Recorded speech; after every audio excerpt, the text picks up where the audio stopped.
Assalamualaikum warahmatullahi wabarakatuh. Bismillahirrahmanirrahim. Alhamdulillahirabbil alamin.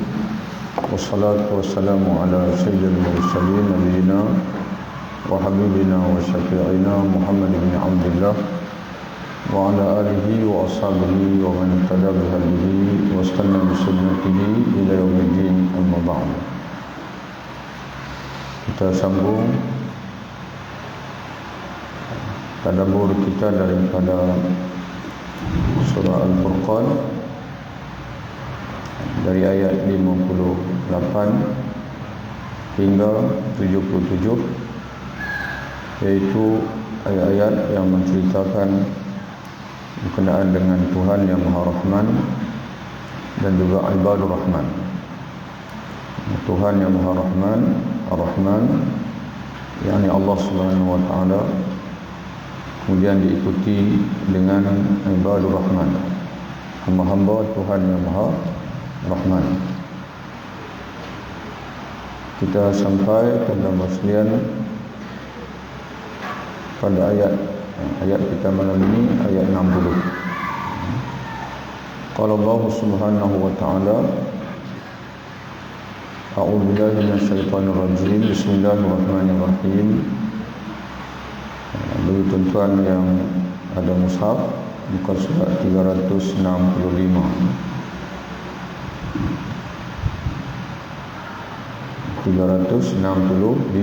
Mushaf. Wa idza qila lahum, dan apabila diseru kepada mereka di sini iaitulah orang-orang kafir, musyrikin.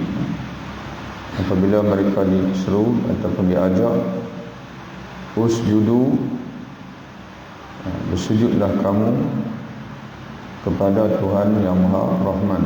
Usjudu lirrahman, sujudlah kamu kepada Tuhan yang Maha Pengasih Penyayang. Qalu, mereka bertanya, wa ma rahman, dan siapa yang kamu maksudkan dengan Tuhan yang Maha Rahman itu, wahai Muhammad? Jadi mereka tidak kenal kerana mereka sudah terbiasa dengan berhala, Al-Uzza, Latta dan sebagainya, sehingga mereka tidak kenal lagi Ar-Rahman.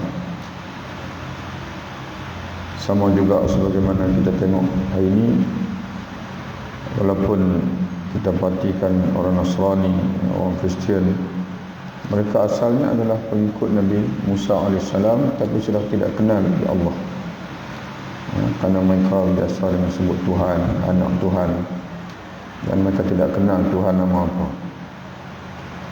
Tapi kita, tuan-tuan sekalian, Allah Ta'ala mengajar kita Tuhan yang sebenar itu adalah Allah, dan dia memiliki nama-nama yang indah, yang terindah, yang Ar-Rahman, Ar-Rahim, Al-Aziz, Al-Jabbar, Al-Hakim dan sebagainya. Jadi kita boleh beribadat kepada Allah dengan zikir, dengan nama Allah. Subhanallah, alhamdulillah, la ilaha illallah. Dan pada yang sama kita juga boleh berzikir dengan nama-nama Allah Ta'ala yang disebut dalam Quran. Sebagaimana contoh dalam satu doa Nabi SAW, Nabi mengajar kita untuk berdoa dengan Ya Hayyu Ya Qayyum bi rahmatika astaghithu.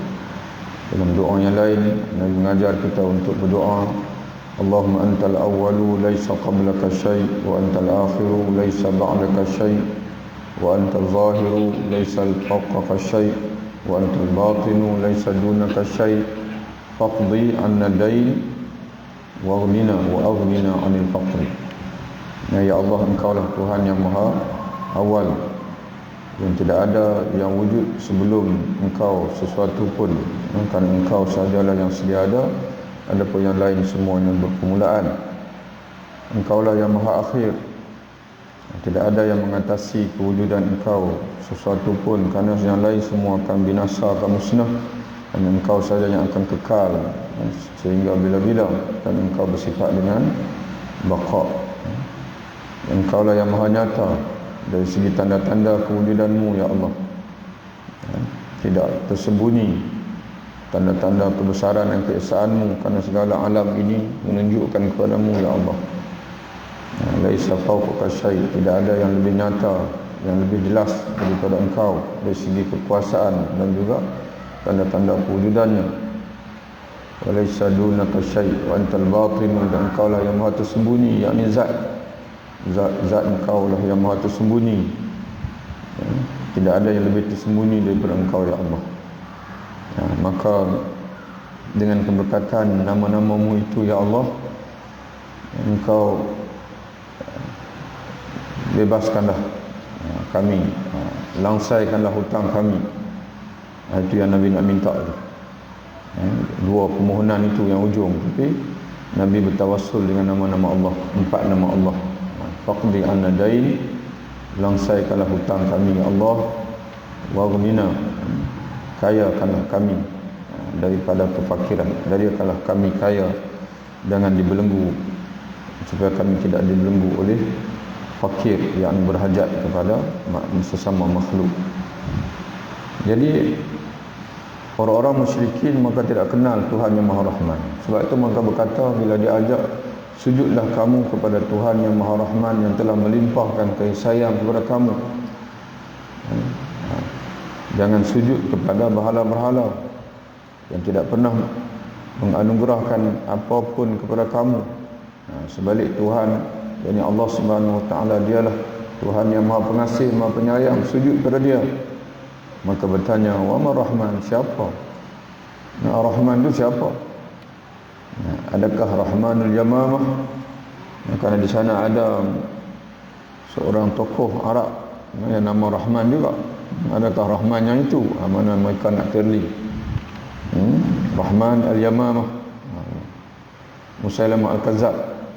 Dia panggil Rahman Al-Yamamah. Dia kata dia Maha Rahman juga. Dia mengaku bila ada orang miskin mai seorang dua bagi pun tak tahu mana, tapi klaim kata, kalau Tuhan yang Muhammad kata Maha Rahman, aku pun Rahman juga. Jadi tuan-tuan sekalian, Allah Ta'ala Tuhan yang Maha Rahman.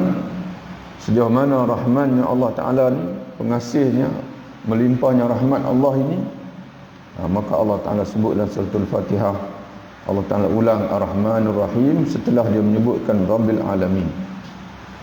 Alhamdulillahi Rabbil Alamin. Segala puji, segala sanjungan, segala kebesaran hanya layak bagi Allah, kerana dialah Tuhan pencipta, Rabb, Tuhan pengasuh, pentakbir sekalian alam ini, dan dia mentakbir dengan sifat rahmah. Jadi sebab itu disebut, diulang sekali lagi Ar-Rahman Ar-Rahim setelah Rabbil Alamin, seolah-olah menggambarkan bahawasanya kita nak gambarkan sejauh mana rahmatnya Allah, sejauh mana Allah Ta'ala ni pengasih penyayang, iaitulah segala kejadian Allah di alam ini semuanya adalah daripada kurniaan Dia, kurniaan Allah Ta'ala.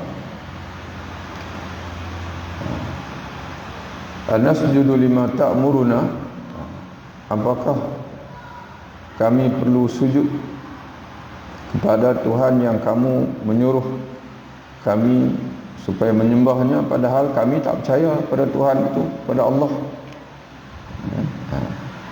Apakah kami hendak meninggalkan sembahan kami semata-mata untuk akur dengan perintah kamu wahai Muhammad?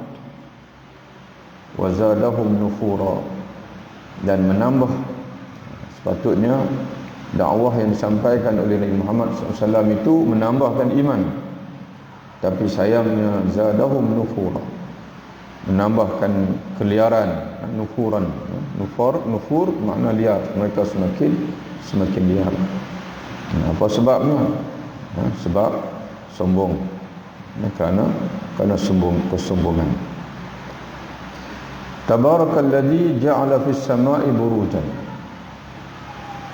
Tabaraka, maha berkat Allah Subhanahu Wa Ta'ala, Tuhan yang menjadikan di langit gugusan-gugusan bintang, burujan. Hanya bintang itu berselian sangat banyak. Dia ada gugusan-gugusan dia. Ini burujan. Tabaraka, sebagaimana kita dalam bahasa kita pun ada perkataan barakah. Makna berkat iaitulah bertambah. Itu makna berkat. Jadi bila Allah Ta'ala menyatakan dia adalah zat yang maha berkat, sebagian ulama mentafsirkan iaitulah maha agung. Tabaraka ta'azama, Tuhan yang maha agung. Mana keagungan Allah Ta'ala ini tidak pernah dipanggil apa? Tidak pernah berkurang. Ta'azama. Dan sebagian ulama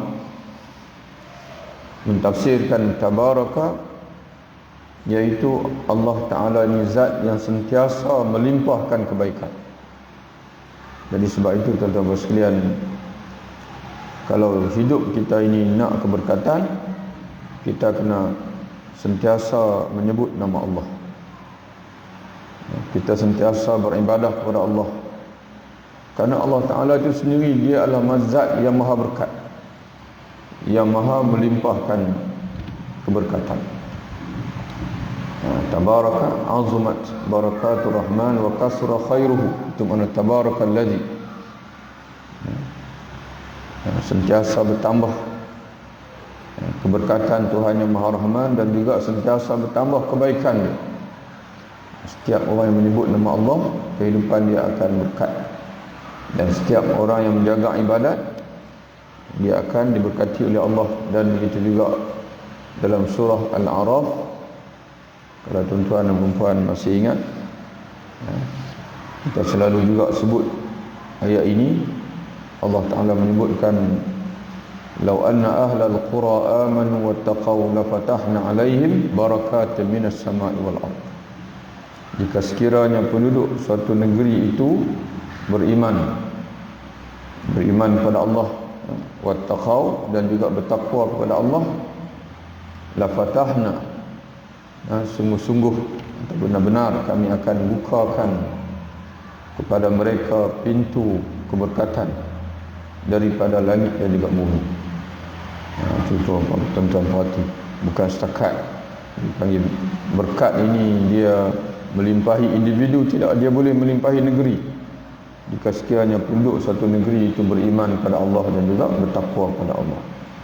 Jadi rumah kita pun boleh dilimpahi berkat, dan diri kita pun boleh dilimpahi keberkatan oleh Allah Ta'ala kalau kita menjadikan tubuh kita ni tapak untuk terlaksananya keimanan dan juga amal soleh kepada Allah. Kalau kita jadikan rumah kita itu sebagai tapak untuk terlaksananya iman dan amal soleh, rumah kita pun akan jadi berkat.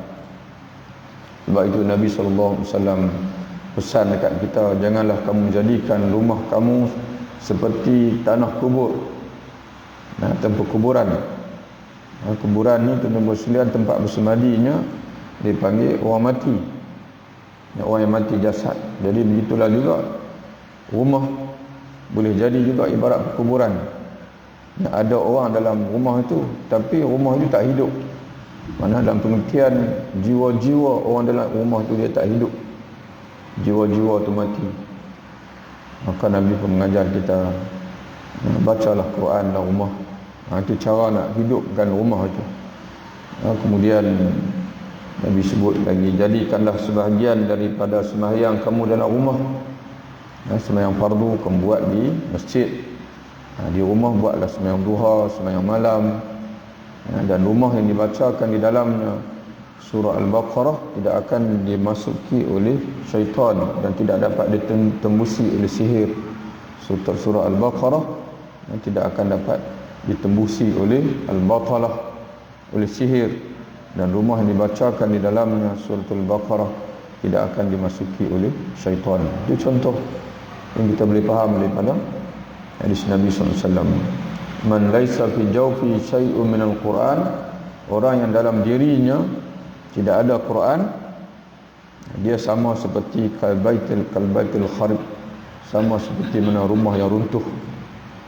Jadi menunjukkan bahasanya Kalau dalam diri kita ni ada Quran, kita ni macam rumah yang diimarahkan, yang rumah yang sentiasa dibersihkan, diwangikan, orang soleh datang. Jadi begitulah, bila kita dekat dengan Quran, mana hati kita ini menjadi tempat bertandangnya malaikat. Tapi kalau kita ni tak banyak baca Quran, tak banyak berzikir, tidak ada ayat-ayat Quran, surah-surah yang kita hafal, maka hati kita ni akan menjadi tempat bertandang was-was, daripada Al-Khannas, yang Allah Ta'ala sebut dalam surah An-Nas itu. Tabarakalladzi, maha agung Allah, atau maha melimpah kebaikan.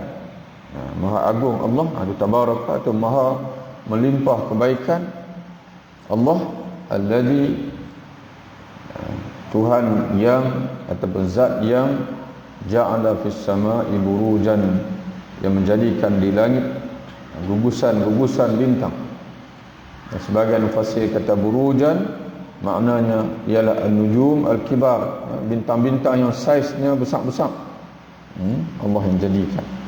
Jadi kalau Allah, dia boleh menjaga makhluknya yang besar, seperti mana bintang matahari pun sebagian bintang sebenarnya, cuma dia dekat dengan bumi nampak besar. Kalau bintang-bintang yang lain, kalau dia dekat dengan bumi pun dia nampak besar. Jadi kalau Allah boleh menjaga objek-objek makhluk-makhluk yang hebat-hebat di langit, kita ni apalah sangat, kerdil saja. Kalau Allah Ta'ala nak jaga kita, maka senang, dia boleh jaga. Sebab itu kita minta daripada Allah supaya kita ini dilimpahi kebaikan oleh Allah, kerana dialah tabaraka, Tuhan yang maha melimpahkan keberkatan. Wa ja'ala fiha sirajan, dan menjadikan padanya, ai fis sama', pada langit itu, sirajan, pelita, iaitu matahari. Wa qamaran munira, dan juga bulan yang bersinar. Kenapa bulan tidak sebut pelita? Pelita ni makna menghasilkan kepanasan. Itu dia panggil, kerana bulan ini dia tidak ada cahaya daripada dia pantulan. Dia hanya pantulan saja. Itu dia panggil mukjizat Quran. Zaman Nabi dulu ada teropong, nampak bulan dengan matahari lebih kurang sama lah kalau bulan penuh. Tapi Allah Ta'ala dah bagi tahu bahawasanya cahaya matahari dengan bulan tak sama. Matahari ini cahaya daripada dia sendiri, macam pelita lah, macam unggun api, macam pelita, macam dipanggil mentol, sirajan. Tapi bulan ini dia memantulkan cahaya, sirajan wa qamaran munira. Wa huwa alladhi ja'ala al-laila wan nahara khilfatan, dan dialah jua zat yang menjadikan malam dan siang khilfatan, bersilih ganti. Liman arada ayyadhakkara, bagi sesiapa yang ingin mengambil peringatan, mana merenung kebesaran Allah, atau arada syukura, ataupun ingin bersyukur kepada Allah. Mana dia kenal Allah, Allah lah pencipta, lalu dia menzahirkan ucapan penghargaan, ya Allah, engkau lah, bersyukur, terima kasih Allah kerana engkau memberi kehidupan kepadaku, dapatlah aku mengenal dunia ini, dan dapatlah aku mengenalmu ya Allah, dan dapatlah aku menumpang rezekimu. Mana tuan-tuan sekalian, itulah tujuan Allah Ta'ala menjadikan, di antara hikmah Allah Ta'ala menjadikan segala kejadian di alam ini ialah untuk hamba-hambanya ingin bersyukur, ingin mengenali dia, dan juga ingin bersyukur kepada dia. Itu satu tafsiran. Makna segala yang ada di alam ini, kejadian-kejadian Allah itu boleh menambahkan ma'rifah seorang hamba yang mukmin itu kepada Allah. Tapi dengan syarat dia sentiasa ingin merenung. Jadi sebab itu dalam Quran, tuan-tuan sekalian, Allah Ta'ala bagi kepada manusia ini yang boleh menambahkan kenal kita kepada dia, dan juga menambahkan iman kita. Ada dua ayat dia panggil. Ayatullah, iaitu tanda-tanda kebesaran Allah. Ayat mana alamat. Kalau tuan-tuan buat mana-mana satu daripada dua ini, akan menambahkan kenal Allah dan juga akan menambahkan kekuatan iman kita kepada Allah. Yang pertama disebut dengan ayatullah al-Quraniyah, ayat-ayat Allah yang berupa Quran. Bacalah mana-mana ayat Quran, bukalah Quran ni, ambil mana-mana satu ayat, baca, cuba tengok makna dan juga renung, akan menambahkan iman kita kepada Allah, dan akan menambah yakin kita kepada Allah, akan menjadikan hati kita ni hidup. Itu satu. Yang kedua, ayatullah al-kauniyah, ayat-ayat Allah yang berupa penciptaan dia di alam ini. Maka sebab itu Allah Ta'ala banyak dalam Quran ni Allah Ta'ala suruh kita perhati. Perhati. Wa fi anfusikum afala tubsirun, pada diri kamu sendiri kenapa kamu tak mau perhati? Perhati diri sendiri. Hebatnya manusia ni kalau tuan-tuan perhati. Ciptaan kita manusia ni. Manusia ini semua unsur kejadian Allah di alam ni ada dalam diri dia. Manusia ini, unsur bumi pun ada, unsur malaikat pun ada, dan ada unsur ciptaan yang tidak ada pada makhluk lain yang Allah Ta'ala ciptakan untuk diberi pada manusia saja, itu ruh. Wa idza sawaituhu, Allah Ta'ala kata pada malaikat, apabila aku telah menyempurnakan kejadian jasadnya daripada tanah itu, telah sempurna, wa nafakhtu fihi min ruhi, dan aku meniupkan ke dalam jasad itu ruh ciptaanku, min ruhi, daripada ruh ciptaanku yang khusus. Sebab itu tuan-tuan bersekalian, cari atas muka dunia ni tidak ada makhluk yang ruh sebagaimana manusia.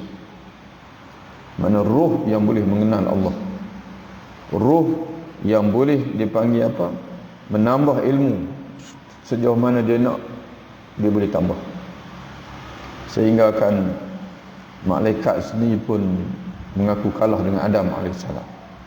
Itu kita buka baliklah surah Al-Baqarah, awal surah Al-Baqarah, wa 'allama Adam al-asma'a kullaha, dan Allah mengajar kepada Adam nama-nama sekaliannya. Jutaan malaikat yang ada di langit, Adam boleh sebut, ni nama Jibril, ni Mikail, ni nama ni bini. Allah Ta'ala ada nama sekian banyak nama Allah, sehingga akan dikatakan semua bahasa yang dituturkan oleh manusia di atas muka dunia ini asalnya ada daripada Adam AS. Asalnya, akar katanya daripada Adam AS. Macam kita dalam bahasa Melayu, contoh kita kata susu, orang Melayu kata susu, orang Arab kata laban, orang putih kata apa? Apa susu? Milk. Itu sebut beza-beza, tapi sebagian ulama kata asalnya ialah daripada Adam. Sebab Allah Ta'ala sebut wa 'allamahul bayan, khalaqal insan, Allah menciptakan manusia dan dialah yang mengajar manusia bagaimana untuk bertutur. Allah yang mengajar manusia untuk bertutur, untuk bercakap, untuk mengungkapkan. Wallahu a'lam. Jadi tuan-tuan sekalian, cumanya masalah kita lah, akal yang Allah Ta'ala bagi pada kita ini, sama hati ni, kalau tuan-tuan nak mengaji, tuan-tuan boleh mengaji apa saja. Tuan-tuan nak tambah makrifah tentang Allah Ta'ala, tuan-tuan boleh tambah. Cuma kita ni tuan-tuan sekalian, orang panggil apa, kalau sebut sekali tuan-tuan marah pula. Mana kerana kita ni belagak sombong, berasa dia ni, berasa macam kenal, cukup kenal. Sebab tu tak mau mengaji tu. Contoh macam kita ada, saya rasa-rasa macam kenal ada Allah Ta'ala ni, berasa macam kenal, tapi kenal sungguh ke tak, wallahu a'lam. Kita balik nanti, kita masing-masing kita tengok kita lah, balik nanti cuba kita parti tengok sejauh mana kita mengenal Allah. Kita ambil satu kertas, pensil ke pen, jangan tengok buku, cuba tuan-tuan senaraikan.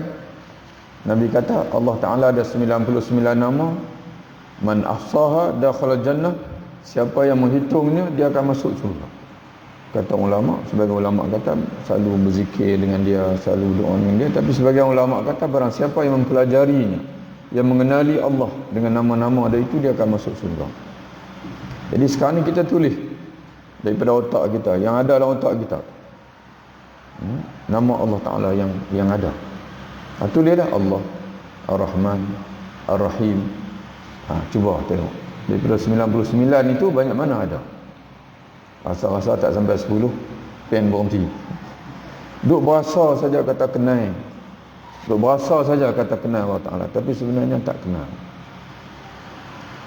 Okey, itu Allah Ta'ala. Zat yang menjadikan kita, yang mana kita akan menghadap dia nanti, dan dia lah yang akan menyelamatkan kita. Katalah 10 kita kenal. Sekarang ni tulis pula makanan yang kita kenal. Tulis pula makanan yang kita kenal. Okey, sekarang ni kita minat apa? Tuan-tuan minat bola sepak. Tulis pula pemain bola sepak yang tuan-tuan kenal. Rasanya lebih daripada Allah Ta'ala. Makanan saja, nasi saja tuan-tuan boleh senilai. Nasi biryani, nasi hujang panah, nasi itu, nasi ini, mi saja. Tuan-tuan sekalian, bila kita renung dari aspek itu saja pun malu kita dengan Allah Ta'ala. Malu kita dengan Allah Ta'ala. Jadi sebenarnya kita tak kenal. Bau rasa-rasa macam kenal, tapi sebenarnya tidak kenal. Itu tak apalah. Tak apalah, daripada 10 tadi ni kita tanya pula Allah Ta'ala. Sejauh mana kita kenal Allah Ta'ala itu? Kemudian pergi pada Ar-Rahman. Sejauh mana kita kenal Ar-Rahman itu? Apa makna Allah Ta'ala Ar-Rahman? Apa makna Allah Ta'ala Ar-Rahim? Apa makna Allah Ta'ala itu Al-Alim? Apa makna Allah Ta'ala itu Al-Qadir? Ini apa makna? Jadi tuan-tuan sekalian, sebab itu kena mengaji sungguh-sungguh. Kalau tidak, kita tak akan boleh menjawab di hadapan Allah Ta'ala dengan anugerah yang begitu hebat. Akal ini tiba-tiba kita hanya guna sikit sangat. Kita guna sikit sangat, tuan-tuan sekalian. Kita mensia-siakan kekuatan akal yang dikurniakan oleh Allah Subhanahu Wa Ta'ala kepada kita. Sebab itu kalau dunia boleh dipatah balik umur kita, tuan-tuan sekalian, kita nak mula balik mengaji tafsir ni daripada awal sampai habis 20 tahun. Sebagaimana Rasulullah, Allah Ta'ala turunkan Quran kepada Nabi Muhammad 20 tahun lebih. Maknanya itulah tempoh yang kita kena lalui sebenarnya untuk kita faham satu Quran ini. Tapi kita banyak buang masa kita. Dan kita banyak mensia-siakan masa kita sehingga kan kita memejam mata tanpa kita khatam pun. Mudah-mudahan tuan-tuan sekalian, bagi tuan-tuan yang tak khatam baca lagi, khatamlah bagi cepat. Sebelum kurang-kurangnya, sebelum mati ini, khatam juga Quran. Tapi janganlah sekali saja. Khatamlah. Dia panggil kurang-kurangnya tuan-tuan sekalian, kalau umur tuan-tuan 60 tu kurang 10 kali khatam Quran, khatam baca, kalau tak boleh khatam tafsir sekalipun. Tapi mudah-mudahan boleh sempatlah kita khatam tafsir bagi tuan-tuan yang ikut. Sekarang ni kita dah juzuk berapa ni? Juzuk yang insya-Allah mungkin 3-4 tahun lagi khatam insya-Allah. Sekurang-kurangnya insya-Allah. Jadi begitulah tuan-tuan kita dengan, dan tuan-tuan jemput ustaz-ustaz kita, minta tuan-tuan mengaji 99 nama Allah Ta'ala tu bagi habis. Yang sekurang-kurangnya sekali lalu bagi habis, tuan-tuan sekalian. Bagi kenal juga, bagi ikuti juga tafsiran. Bagi tahu kat ustaz-ustaz jangan hurai panjang-panjang sangat. Umur kami pun tak berapa dah, tak banyak dah. Mai ustaz hurai satu malam satu nama, maknanya 99 minggu baru habis. 99 minggu. Tuan bayangkanlah setahun ada berapa minggu? 12 kali berapa? 12 kali 4, 48. Mana kalau satu minggu, satu nama satu minggu, makna 2 tahun baru habis. Padahal tuan-tuan sekalian, kalau mengaji secara nak faham sebentar lalu ni, satu malam 10 nama. Beritahu kat ustaz, ustaz ajak kami satu malam 10 nama. Menjadi 9 minggu selesai. Tengok parti sekaligus, tuan-tuan sekalian. Dan tuan-tuan boleh berzikir dengan 99 nama ini. Berzikir maknanya sebut nama-nama Allah. Dan yang paling baik sekali adalah tuan-tuan berdoa dengan nama-nama Allah Ta'ala itu, kerana dalam Al-Quran Allah Ta'ala sebut walillahi asma'ul husna fad'uhu biha. Yang sesungguhnya Allah Ta'ala ini memiliki nama-nama yang terindah, maka berdoalah, sebutlah Allah, serulah Allah dengan nama-nama tersebut. Wa ibadur rahman, dan Tuhan dan hamba Tuhan yang Maha Rahman. Ini masuk dah kita. Tadi ni ayat-ayat sebelum ni Allah Ta'ala nak perkenalkan dia, bagi kita kenal sungguh-sungguh bagaimana dikatakan Ar-Rahman itu, Tuhan yang Maha Rahman itu, iaitulah Tuhan yang sentiasa melimpahkan keberkatan, kebaikan kepada hamba-hamba dia. Itu makna Tuhan yang Maha Ar-Rahman. Dalam tafsir Al-Baghawi, Ar-Rahman sama makna ataupun mirip makna dengan Ar-Razzaq, Tuhan yang sentiasa melimpahkan rezeki, kata Imam Al-Baghawi. Salah satu tafsiran ulama dalam tafsir Al-Baghawi yang dibawa oleh Imam Al-Baghawi, Ar-Rahman iaitu mirip kepada makna Ar-Razzaq, yang Tuhan yang Maha. Jadi setelah kita kenal Allah tuan-tuan sekalian, maka terdoronglah kita untuk menjadi hamba dia. Bila kita mengenangkan banyak sungguhlah dia telah melimpahkan kasih sayang dan rahmatnya kepada kita, maka sekarang ni kita nak jadi, macam mana nak jadi hamba dia, maka dia mengajar kita. Allah Ta'ala mengajar kita, alladzina yamshuna fil ardi hauna. Hamba-hamba Tuhan yang Maha Rahman ialah orang-orang yang berjalan di atas muka bumi ini haunan, dalam keadaan sopan santun, dalam keadaan merendah diri, dan tidak berjalan dengan membentak-bentak, tidak berlagak sombong. Itu mana haunan. Dalam tafsir Pembina Ar-Rahman, kalau tak silap dia kata dalam keadaan sopan, dalam keadaan haunan, dalam keadaan mana bersopan. Di situ disebut apa? Dalam keadaan beradab, dalam keadaan beradab. Alladzina ibadur rahman alladzina yamshuna fil ardi, orang yang berjalan di atas muka bumi haunan, dalam keadaan bersopan. Dalam tafsir ni pula diterjemah, dia kata haunan dalam keadaan bisakinatin mutawadhi'ina, berjalan dengan dalam keadaan tenang, dalam keadaan rendah diri. Itu mana haunan. Jadi sebab itu penting tuan-tuan sekalian, kita ni Islam ni mengajar kita dalam keadaan sederhana. Kalau berjalan ni jangan laju sangat dan jangan lenggang-lenggok sangat. Dalam keadaan biasa berjalan tenang dipanggil, mana menggambarkan kepada dipanggil, tapi janganlah telur sangat. Ada tuan-tuan betul tengok ulama-ulama berjalan macam mana. Tidaklah berlari dan tidaklah lenggang-lenggok. Berjalan dia panggil dalam keadaan, di sini dia kata sakinatin, dalam keadaan tenang, dan juga dalam keadaan mutawadhi'ina, dalam keadaan tawadhu', merendah diri. Itu ibadur rahman. Itu yang pertama. Wa idza khatabahumul jahiluna, apabila mereka disapa oleh orang jahil. Mana orang jahil ni bila dia sapa itu dengan bahasa kasar, perli, tak menjaga adab, qalu salama, mereka membalas mula dengan ucapan yang elok, dengan sejahtera. Maknanya tuan-tuan sekalian, ibadur rahman ini dia tak terikut-ikut dengan perilaku orang lain.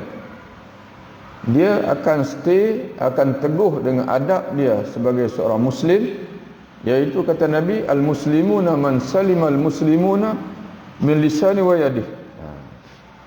Orang Islam ini ialah orang yang sentiasa orang Islam lain akan selamat daripada lidah dia dan juga tangan dia. Bila-bila masa pun dia ni selamat. Siapa saja yang bersama dengan dia, depan dengan dia, orang itu akan selamat.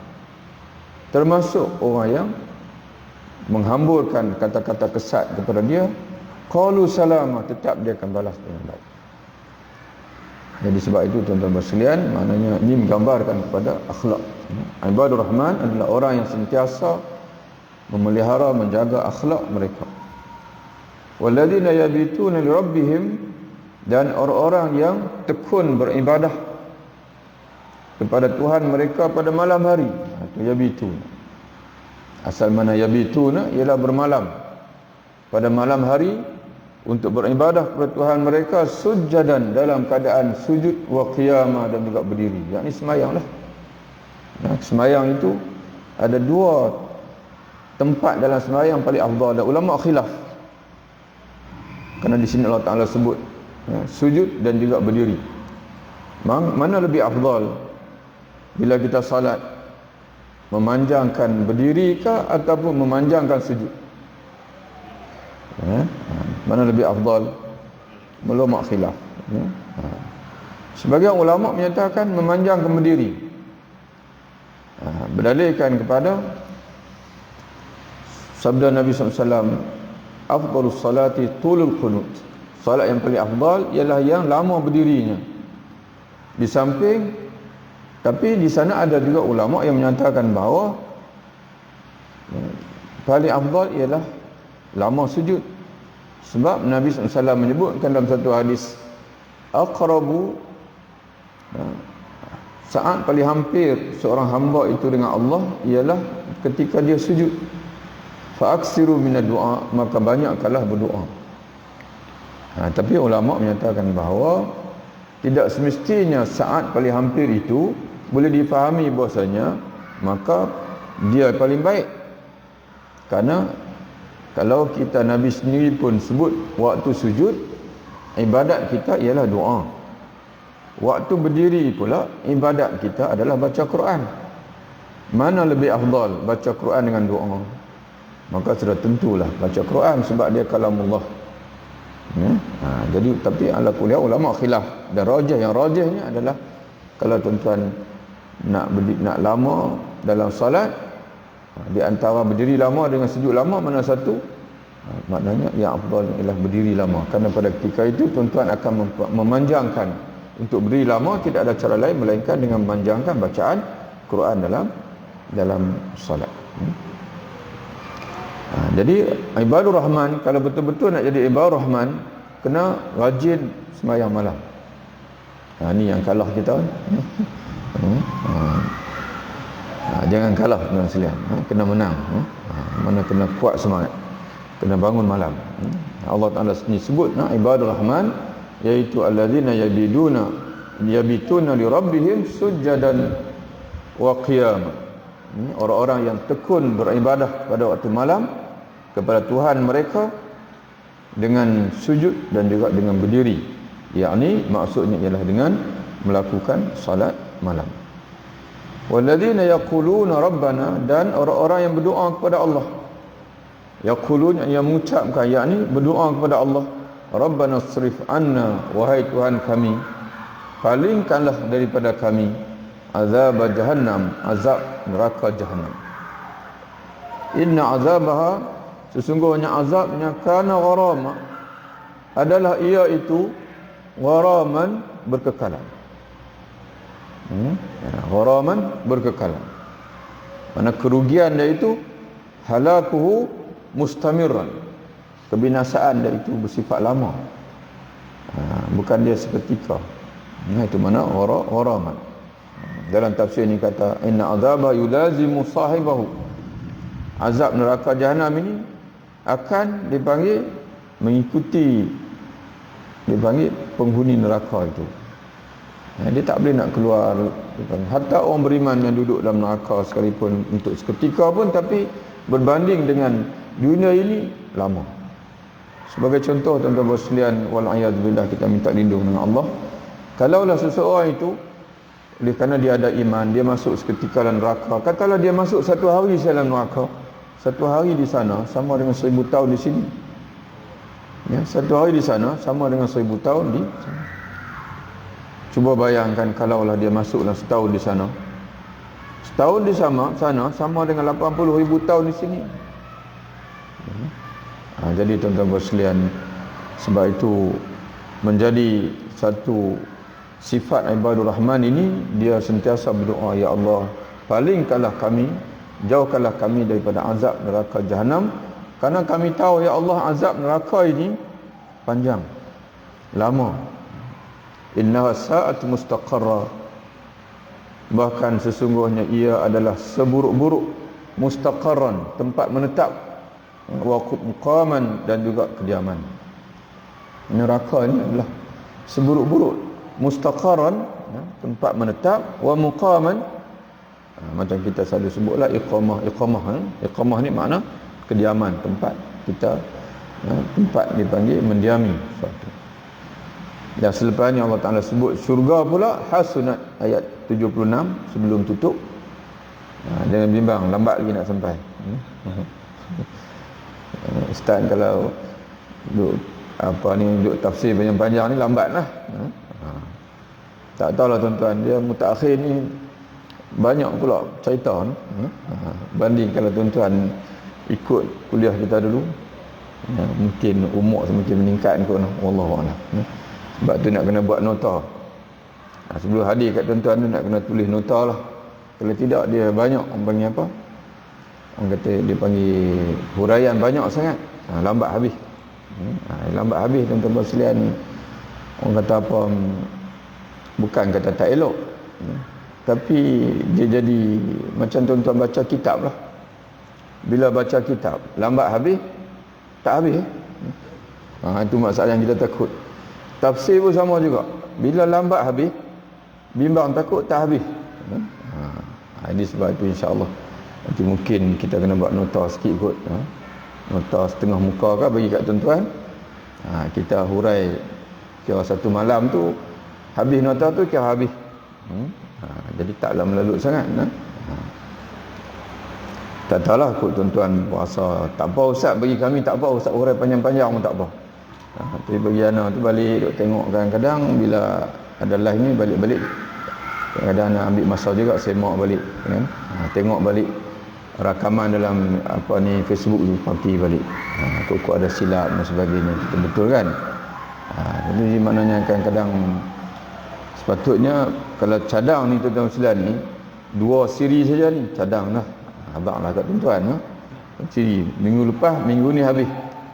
Tapi duk tengok-tengok ni minggu ni pun tak boleh habis juga. Tak apalah, insya-Allah muslimin kita mohon keberkatan masalah daripada Allah Taala, insya-Allah. Jadi Allah Taala sebut sini neraka ini seburuk-buruk tempat menetap dan juga tempat kediaman. Nanti Allah Taala akan sebut pula syurga ayat 76 ke depan nanti. Kalau tuan-tuan nak tengok dulu, kata Allah, khalidina fiha, ahli syurga akan kekal dalam syurga, hasunat mustaqarran. Syurga pula sebalik daripada neraka. Kalau neraka seburuk-buruk, kalau syurga pula kata Allah seindah-indah, hasunat, dan seelok-elok, mustaqarran, tempat menetap, wa muqaman, dan juga tempat kediaman. Jadi sebab itu tuan-tuan sekalian, dia panggil kena doa selalu kita. Tak kira lah tuan-tuan ambil yang doa ini ataupun tuan-tuan ambil doa yang dalam surah Al-Baqarah, Rabbana atina fid dunya hasanah wa fil akhirati hasanah wa qina azabannar. Di ujung sama makna dengan sini. Ataupun tuan-tuan ambil di sini. Kalau ambil di sini, tuan-tuan kena baca Rabbana srif anna azab jahannam inna azabaha kana gharama. Maknanya salah satulah. Tapi jangan putus untuk berdoa minta lindung daripada neraka. Ataupun tuan-tuan baca doa macam mana hadis Nabi. Lepas maghrib 7 kali, lepas subuh 7 kali. Allahumma ajirni minan nar, Allahumma ajirni minan nar, Allahumma ajirni minan nar. Ala kulli hal, tuan-tuan sekalian, doa perlindungan daripada neraka mesti menjadi dipanggil mainan mulut kita. Jangan putus meminta daripada Allah supaya kita ni dilindung oleh Allah daripada neraka. Masuk waktu dah kan? Wallahu a'lam bissawab. Assalamualaikum warahmatullahi wabarakatuh.